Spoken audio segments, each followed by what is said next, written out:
Le patrimoine mondial qui vient de notre candidature au prix international Mélina Mercouri, UNESCO Grèce 2021 pour la sauvegarde et la gestion des biens culturels et naturels dans le cadre des objectifs et recommandations des Nations Unies contenues dans l'agenda 2030 pour le développement durable.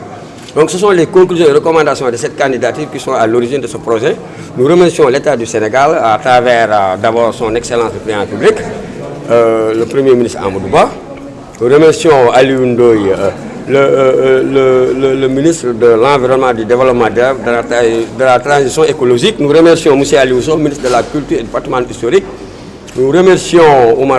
Oumar Sarr, ministre des Mines et de la Géologie. Nous remercions Mme Sophie Gladima, ministre du Pétrole et des Énergies. Bon, ce n'est pas par l'ordre protocolaire. Nous remercions le ministre des Forces armées, M. Sidiki Kaba.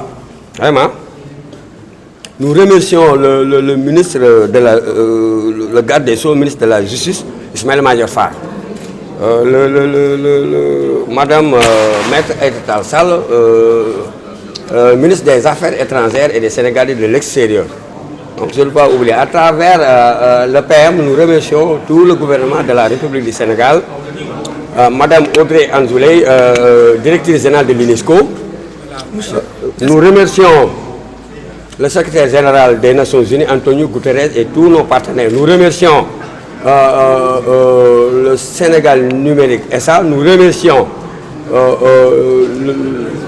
le Samba Diobelka, ministre du Développement communautaire, à travers la direction générale de la protection sociale et de la solidarité nationale.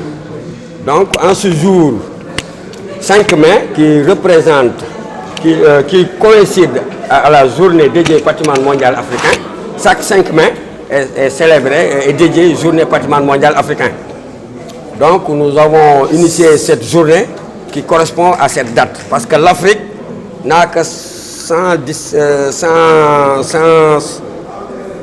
il y a 57 États africains qui ont ratifié la Convention pour la protection du patrimoine naturel et culturel. Donc fort de cela, nous voulons se repositionner en tant que berceau des civilisations.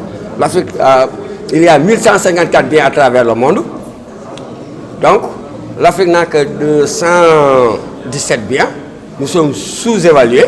Par conséquent, il faut se repositionner à travers, via le comité du patrimoine mondial. Pourquoi pas que notre pays l'organise pour se positionner. Il y a une liste d'attente depuis 2011, d'où notre contribution entend être l'expression d'un centre d'aide à la décision. Je pense qu'il y a une voix beaucoup plus autorisée que moi, qui est à côté de moi, le colonel Modikou, du musée du patrimoine historique des forces armées. Vraiment, c'est un professeur émérite, un conservateur. Donc, je vais lui consacrer, je vais lui céder la parole vraiment pour faire un peu de présentation. C'est un point de presse, s'il vous plaît. Je souhaite qu'il communique. Après, on continue, quoi. D'accord. Vous revenez un peu ce que vous avez dit à Wolof. Voilà. Bon, il y a des thématiques à l'intérieur. Bon, je pense que vous pouvez avoir tous les questionnements que vous voulez. C'est un point de presse. Il y a des thématiques qu'on va développer à l'intérieur. On ne peut pas développer les thématiques dans un point de presse comme ça. Ça va nous prendre beaucoup de temps. Attends, vous nous laissez vous diriger. On va vous poser des questions. Ok. Sur scène et vous allez revenir sur ces questions. Et on peut le truc, c'est bon? Ok, c'est bon. Ah. Vous revenez sur l'importance de ce que vous comptez organiser. L'objectif spécifique, l'objectif global d'abord, c'est la valorisation, c'est la vulgarisation du patrimoine naturel et culturel dans le cadre des objectifs et recommandations des Nations Unies contenues dans l'agenda 2030 pour le développement durable. Ce sont les key du développement durable, les ODD. Ensuite, l'objectif spécifique numéro 1. Nous voulons repositionner notre pays sur le plan social, économique, politique, environnemental, culturel et touristique. L'objectif spécifique numéro 2, c'est nous voulons intégrer la préservation du patrimoine naturel et culturel dans la gestion des ressources minières et énergétiques. L'objectif spécifique numéro 2, nous voulons intégrer la préservation du patrimoine naturel et culturel dans les curricula du système éducatif parce que le patrimoine naturel et culturel est méconnu par le grand public. Nous voulons aussi vraiment sensibiliser les acteurs et les décideurs à la préservation du patrimoine naturel et culturel. Nous voulons vraiment engager les acteurs et les décideurs à la préservation du patrimoine, à sensibiliser les acteurs et les décideurs sur le patrimoine en péril.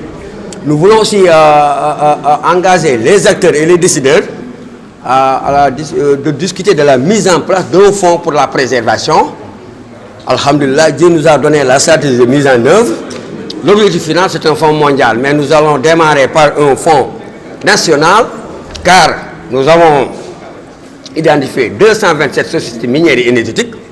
Par conséquent, à travers les RSE, c'est ce qui peut les payer. Donc, par conséquent, l'État doit vraiment engager ces multinationales vraiment à contribuer. Ils le font quand même, vraiment, ils le font. Mais à aussi contribuer sur un fonds. On a discuté avec les techniciens du ministère de Mines, Pétrole, etc. Bon, surtout, il est intéressant, avec les techniciens du ministère du Plan et de la Coopération, via le ministère de l'Économie, Plan et Coopération, via la Direction générale du Plan et des politiques économiques, qu'ils veulent intégrer vraiment la préservation et la gestion des ressources minières énergétiques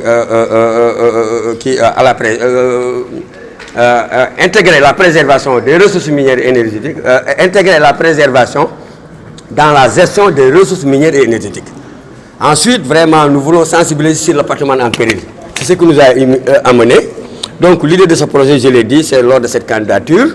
L'État nous accompagne. Maintenant, l'État va récupérer son affaire.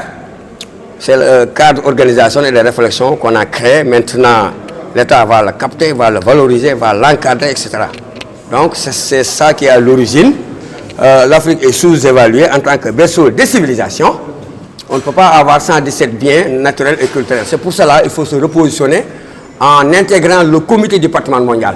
Voilà. C'est un devoir de notre République. Voilà. À travers des dispositifs, quels sont les mécanismes ou les leviers sur lesquels vous comptez vous appuyer pour pouvoir revaloriser cette patrimoine? Il y a des ministères de tutelle. Il y a le ministère de la Culture et du patrimoine historique. Il y a le ministère de l'Environnement et du Développement durable. Mais là où on a ajouté, nous, ça devient un dossier d'État. Parce que l'impact de l'exploitation des ressources minières et énergétiques sur le patrimoine naturel et culturel, conseil et recommandations, ça devient un dossier d'État. Ça transcende, ça dépasse le ministère de Culture et Environnement. C'est pour cela la Direction générale du Plan et des politiques économiques va intégrer vraiment l'activité dans le plan du Sénégal, par qui aura lieu le 9. Donc, en tout cas, vraiment, nous vous remercions.